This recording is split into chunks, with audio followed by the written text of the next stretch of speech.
Anong wala dito? Lahat wala. Walang ilaw nga, walang starter. Walang starter, walang ilaw, busina. Tapos hindi umiilaw itong mga to. Kasi dapat ilaw yun, di ba? Oo. Pag naka-neutral, wala eh. Wala talaga. Tinagyan mo yung fuse. Oo. Okay naman. Bago, pinalitan ko. Start mo nga. Padyakan mo. Pinadyakan ko yan. Wala pa din. Wala. Eh. Dali mo na lang. Pagkaroon mo. Uy, testingin natin ha. Kung makukuha sa tawas. Tawas ang Ducati 150 ang ating gagawin ngayon. Tara, buksan natin. At nang makita natin kung anong naging sakit nito. 19 kopong-kopong ang model nito, mga lods. At pagkatanggal natin ng kanyang tornicles, hilahin natin ang kanyang headlight. At titignan natin sa jack ng susian kung andyan ba yung sakit niya. Sa pag-check ng sakit ng kanyang susian, ang gagawin natin dyan, i-visual check. Pag hindi makuha sa visual check, hihilahin natin yan one by one. At pag natanggal yan, ibig sabihin, andyan ang sira niya. Kaya yan. Ganyan ako mag-check mga lods. Pag pasado yan sa ating pag-check, gagamitan natin ito ng test light. Iti-test light naman natin kung meron nga pumapasok ng supply dyan mga lods. So, dugtong natin ulit ang bago sakit. Ewan ko lang. Kahit ano. Kahit ano, basta ikaw. Ano? Basta pumilaw.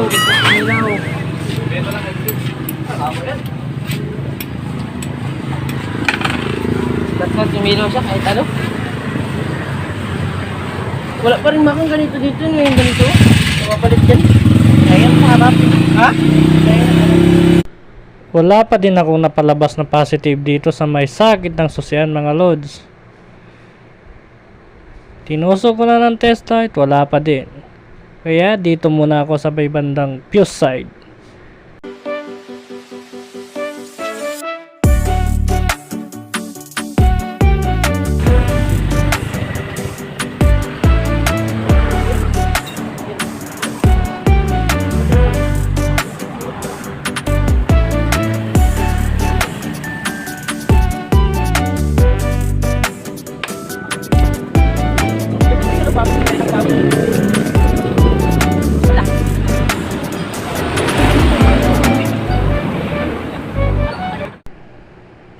Ayan mga lods, nagkaroon na ng supply ang kanyang positive light.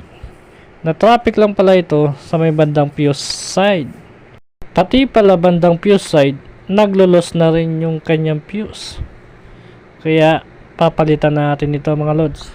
Tinanggal ko na nga pala sa pagkakasakit itong accessory wire nya. Kasi mukhang nasunog na ito.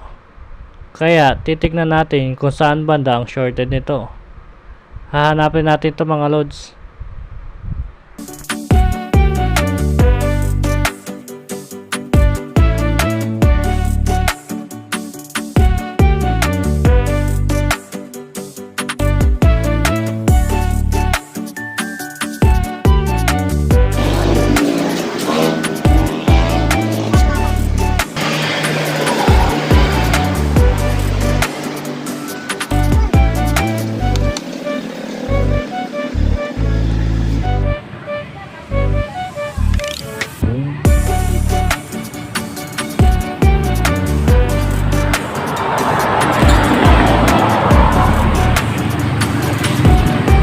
Sa paghahanap pala ng shorted dito mga loads, isa-isa natin tanggalin yung pagkakakonect ng black wire para makita natin kung saan banda ang kanyang shorted mga loads. Pati pala tangki mga loads, tinanggal ko na din dahil sa palagay ko may naipit na wire dito.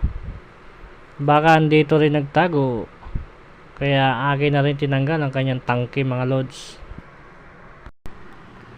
Sa puntong ito mga lods, di ko pa rin nahanap ang kanyang shorted. Ayan o, umuusok pa nga. Hanap na naman ako niyan mga lods.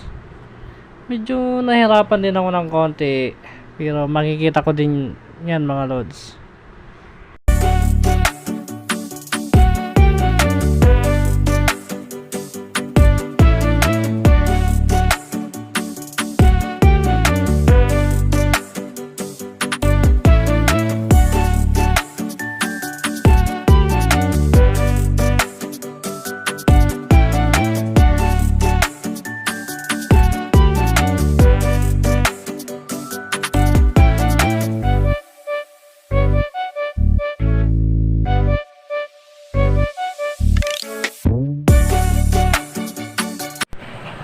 Tatanggalin ko muna ang housing ng kanyang headlight para mas mabilis maghanap kung nasaan yung shorted na wire. Kasi ang hirap niyang hanapin mga lods.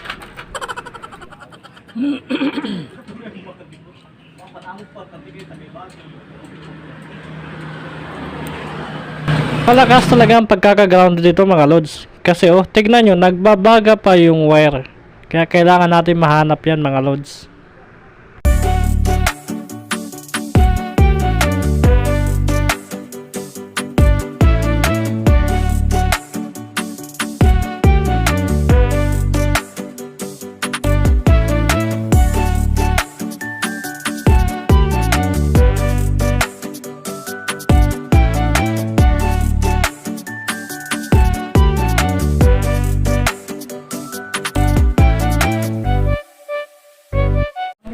Nagkita rin kami mga lods.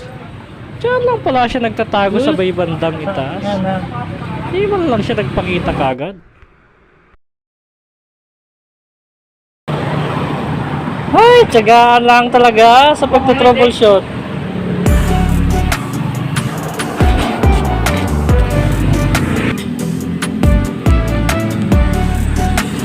Yan, i-assemble muna natin. Hayop na to.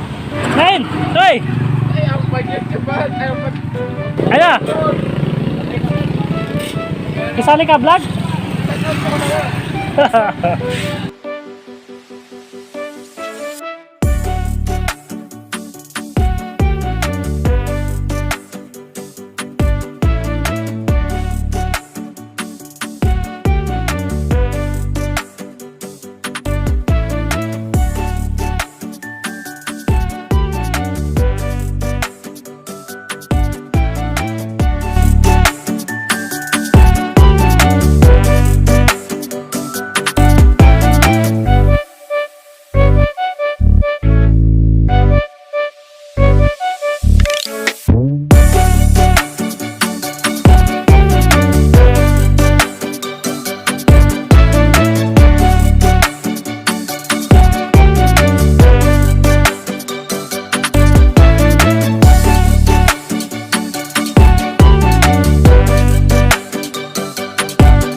Ibabalik ko na pala mga lods yung aking pinagtatatanggal. Dahil nakita ko na kung saan nagtatago yung grounded na wire. Diyan lang pala siya nagtago mga lods ha. Akala niya kaya niya akong taguan. Akala lang niya yun mga lods.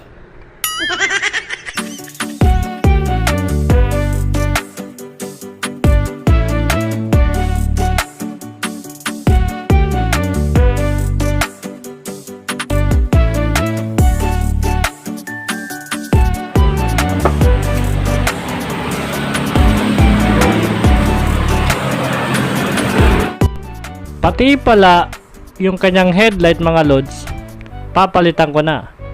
Kasi napundi yung kanyang LED light, napundi yung low.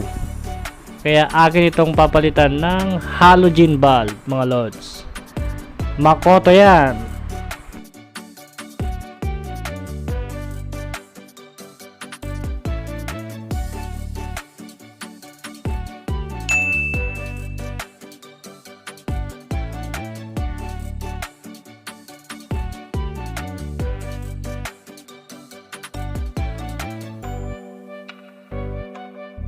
Tinutulungan na pala ako ng may kanya mga lods. Kasi nagmamadali na yata, tanghali na eh. Gusto na niyang matapos ang kanyang motor mga lods. Kaya yan, tumutulong na siya. May gawa kasi si Meg sa kabila eh, kaya solo flight muna mga lods.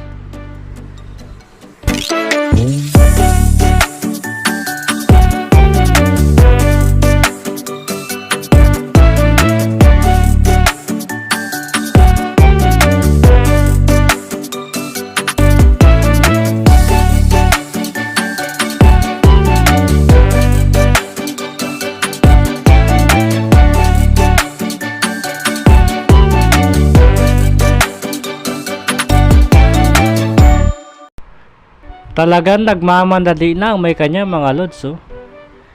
Talagang posigido na siyang tulungan ako. Gusto niya na kasing matapos to. Kaya kailangan na namin matapos tong kanyang motor.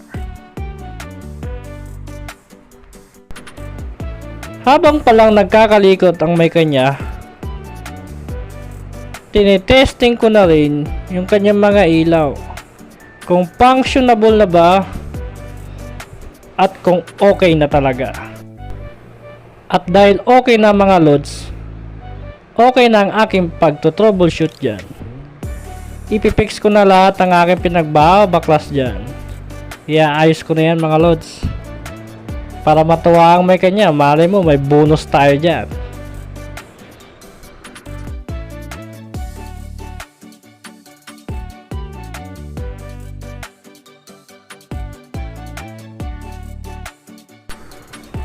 Napakalupit pala ng kanyang charging dito mga lods oh. Umaabot ng 47.9. Napakalupit niyan. Pero sabi ng may kanya, bumabalik daw yan sa 13.5. Ganyan lang daw yan sa una. Nagmamalfunction na ang kanyang voltmeter mga lods. Pero wag yung pansinin yan. Okay naman daw yan sabi ng may kanya. Ayan oh. Pinapakita ko yan yung nagpasakit sa aking ulo mga lods. Andyan lang pala nakatago yan. Kaya tinipan ko na lang yan mga lods. Kaya mga lods, pag nag-check kayo, check nyo muna lagi dito sa may front brake switch. Kasi kadalasan talaga diyan nagsho-short o nagko-cause ng grounded. Kaya mga lods, pag ganyan nangyari sa motor ninyo, i-check nyo muna dito sa unahan at baka nasa unahan lang ang sakit mga lods.